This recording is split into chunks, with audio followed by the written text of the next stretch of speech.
ETF index mutual funds నేర్చుకుని stock మార్కెట్లో రాణించాలనుకుంటున్నారా? వెంటనే ఈ నెంబర్కి కాల్ చేయండి.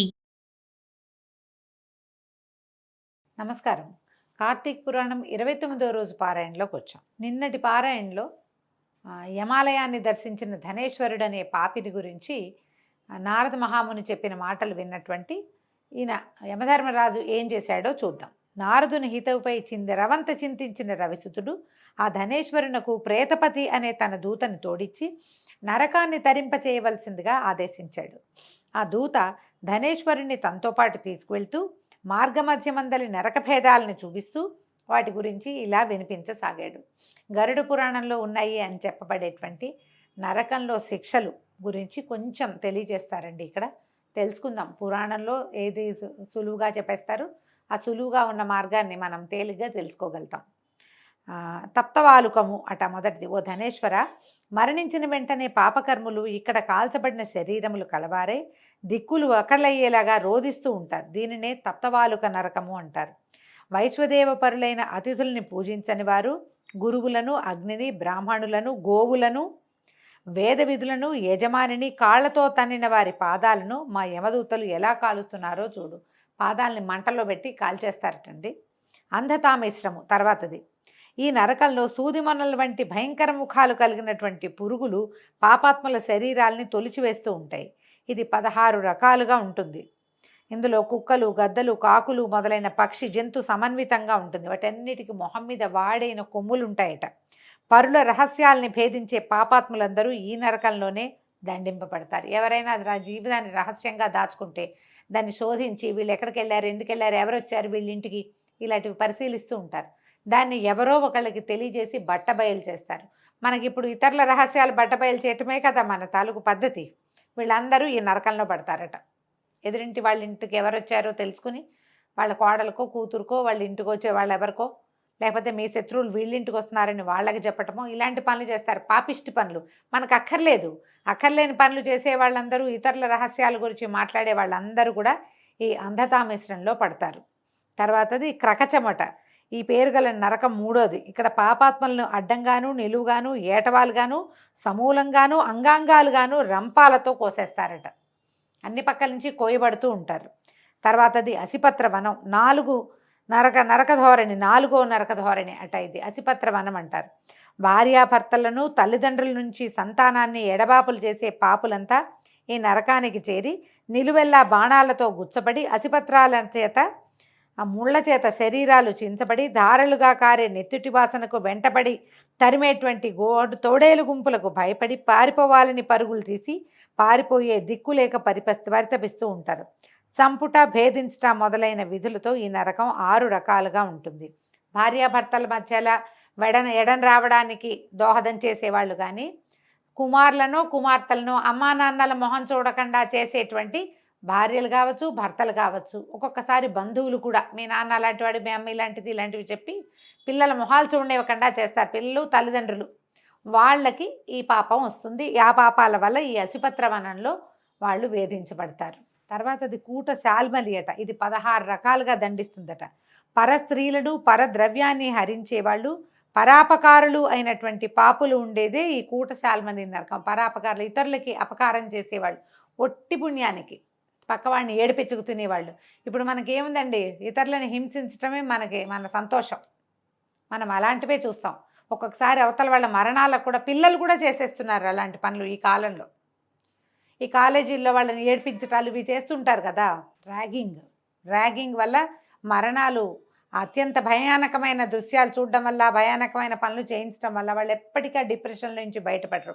ఎవరైతే యువతల వాళ్ళ భయానికో, మరణానికో, ఒట్టి పుణ్యానికి ఏదో కారణం ఉండి కాదు, కారణమైన వాళ్ళు ఈ నరకంలో పడతారట. తర్వాత రక్తపూయము. ఈ రక్తపూయం అనే భాగం ఇది 6వ నరకం అటండి. ఇక్కడ పాపాత్ములు తలకిందులుగా వేళ్లాడుతూ యమకింకరుల చేత దండింపబడతారు. ఎవరైతే తమ కులాచార రీత్యా తినకూడని వస్తువులు తింటారో, పరులను నిందిస్తారో, చాడీలు చెప్తూ ఉంటారో వాళ్ళంతా ఈ నరకంలో ఉంటారు. తలకిందులుగా వేళ్లాడేస్తారు ఇక్కడ. తర్వాతది కుంభీపాకం. ఈ కుంభీపాకమే నీకు మొట్టమొదట విధింపబడింది. ఘోరాతి ఘోరం. ఈ నరకాలన్నిట్లలోకి నికృష్టమైనది ఈ కుంభీపాకమే. 7వ నరకం అట ఇది. దుష్ట ద్రవ్యములు, దుర్భరాగ్ని కీలలు, దుస్సహ దుర్గంధాలతోటి కూడి ఉంటుంది. తర్వాతది రౌరవము.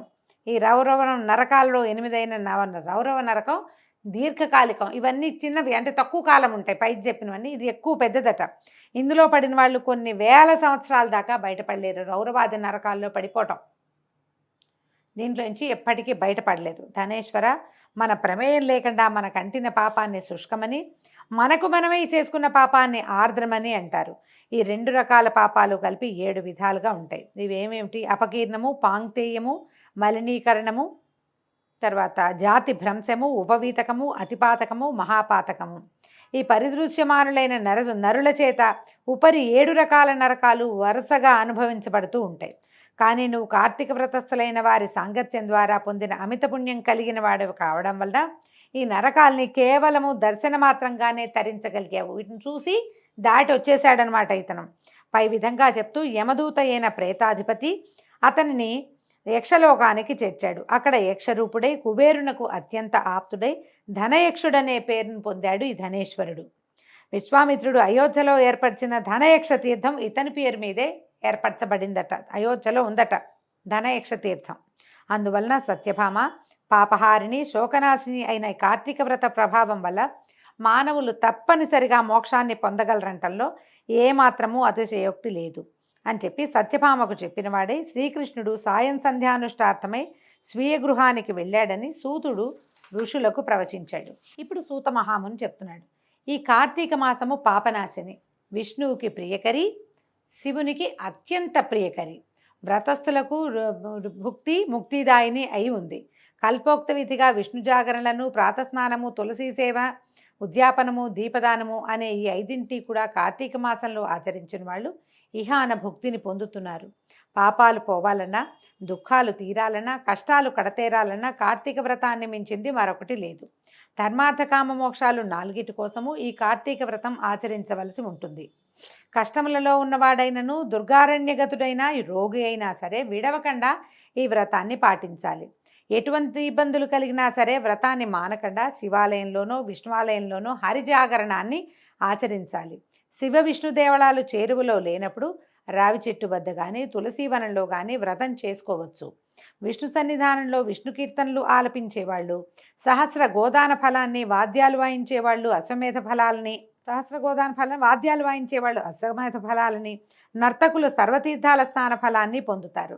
ఆపదలలో ఉన్నవాడు, రోగి, మంచినీరు దొరకనివాడు, వీళ్ళు కేశవనామాలతో లాంఛనప్రాయంగా మార్జనం అనర్చితే చాలు. అంటే ఎవరికి ఓపిక లేదు, కుదరదు, అవకాశం లేదు, అనారోగ్యము ఇలా ఉన్నప్పుడు కేశవనామాలు చెప్పుకుని ఏమంటారు, అపవిత్రవా సర్వావస్థాంగతోపివ యస్మరేత్ పుండరీకాక్షం సబాహ్యాభ్యంతర శుచి అని నీళ్లు చల్లుకొని పుండరీకాక్ష అని గోవింద విభవనామాలు కనుక చెప్పుకుంటే అదైనా సరిపోతుందట. ఉద్యాపనకు శక్తి లేని వారు బ్రాహ్మణులకు భోజనం పెడితే సరిపోతుంది. అవ్యక్త రూపిణో విష్ణో స్వరూపో బ్రాహ్మణో భువి. శ్రీ విష్ణు మహావిష్ణువు యొక్క స్వరూపమే బ్రాహ్మణుడు. కావున కార్తీక మందు బ్రాహ్మణుని సంతోషపెట్టడం చాలా ప్రధానం. అందుగాను శక్తి లేని వాళ్ళు గోపూజ చేసినా చాలు. ఆపాటి శక్తి అయినా లేని వాళ్ళు రావి మర్రి వృక్షాలను పూజించినంత మాత్రం చేతనే వ్రతాన్ని సంపూర్తి చేసిన ఫలితాన్ని పొందగలుగుతారు. దీపదానం చేసే స్తోమత లేని వాళ్ళు, దీపారాధనకైనా తాహతు లేని వాళ్ళు ఇతరులతో వెలిగించబడినటువంటి దీపాన్ని ప్రజ్వలింపచేసి గాలి మొదలైన వాటి వల్ల అది ఆరిపోకుండా పరిరక్షించినా కూడా పుణ్యాన్ని పొందుతారు. ఎవరైనా దీపారాధన సగం చేసి లేదా మొదలుపెట్టి మీరు కూడా చెయ్యండి అంటే, మీరు చెయ్యండి కాస్త ఈ దీపాన్ని చూడండి అంటే, దీపం పెట్టిన వాడికంటే దాన్ని రక్షించిన వాడికి ఎక్కువ ఫలితం లభిస్తుంది. రక్షించితే వాళ్ళ కర్మలు మన నెత్తి మీద పడిపోతాయి. ఇలాంటి భయాలు ఏమీ పడద్దు. వాడు ఎవరో వెలిగించిన దీపంలో నూనె పోస్తే దీపం వెలిగించిన వాడి కర్మలు మన మీద పడతాయేమో అని భయపడద్దండి. అలా జరగదు. మనం దీపాలని ప్రజ్వలింపజేసి, అంటే వెలిగేలాగా చేసి దాన్ని ఎక్కువసేపు వెలిగేందుకు అవకాశం ఇచ్చి ఆ వెలిగినంతసేపు దాన్ని సంరక్షణ చేస్తే అద్భుతమైన ఫలితం లభిస్తుంది. ఈ క్రియలు చేసిన వాడికి ఫలితం. అయితే పూజకు తులసి అందుబాటులో లేని వాళ్ళు తులసికి బదులు విష్ణు భక్తుడైన బ్రాహ్మణైనా పూజించవచ్చు. సూతుడు చెప్పిందంతా విన్నటువంటి ఈయన అడుగుతున్నారన్నమాట శౌనకాది మునులు, ఇతర వృక్షాల కంటే కూడా రావి మర్రి వృక్షాలు మాత్రమే గోబ్రాహ్మణ తుల్య పవిత్రతని ఎలా పొందాయి అని అడిగారట. అడిగితే పూర్వం ఒకసారి పార్వతీ పరమేశ్వరులు మహాసురత భోగంలో ఉండగా కార్యాంతరం వల్ల దేవతలు అగ్ని కలిసి బ్రాహ్మణ వేషధారులై వారి సంభోగానికి అంతరాయం కలిగించారు. అందుకు కినిసిన పార్వతీదేవి సృష్టిలోని క్రిమికీటాదులు సహితము సురతములోనే సుఖపడుతూ ఉంటాయి. అటువంటిది మీరు మా దంపతుల సంభోగ సౌఖ్యాన్ని పోగొట్టారు కాబట్టి నాకు సురతస్థాన సుఖభ్రంశాన్ని పాటించిన మీరు చెట్లయిపోండి, నాకు సుఖభ్రంశం అంటే కలిగింది మీ వల్ల, అందుకని మీరు చెట్లుగా మారిపోండి అని శపించిందట. తత్కారణంగా దేవతలంతా వృక్షాలుగా పరిణమించవలసి వచ్చింది. ఆ పరిణామంలో బ్రహ్మ పాలాస వృక్షంగాను, విష్ణువు అశ్వత్థంగాను, శివుడు వటంగాను మారారు. బ్రహ్మకు పూజార్హత లేదు. జగదేక పూజనీయులైనటువంటి శివకేశవ రూపాలు కనుక రావి మర్రి వృక్షాలకు అంతటి పవిత్రత కలిగింది. వీటిలో రావి చెట్టు శని దృష్టికి సంబంధితమైన కారణంగా శనివారం నాడు మాత్రమే పూజనీయమైంది. ఇతర వారాలలో రావి చెట్టును తాకరాదు సుమా అని సూత మహాముని సౌనకాది మహర్షులకి తెలియజేశారండి. దీంతో 29వ రోజు బహుళ చతుర్దశి నాటి పారాయణం సమాప్తమైంది. రేపు ఉదయం 30వ రోజు పారాయణతోటి మళ్ళీ కలుసుకుందాం. నమస్కారం.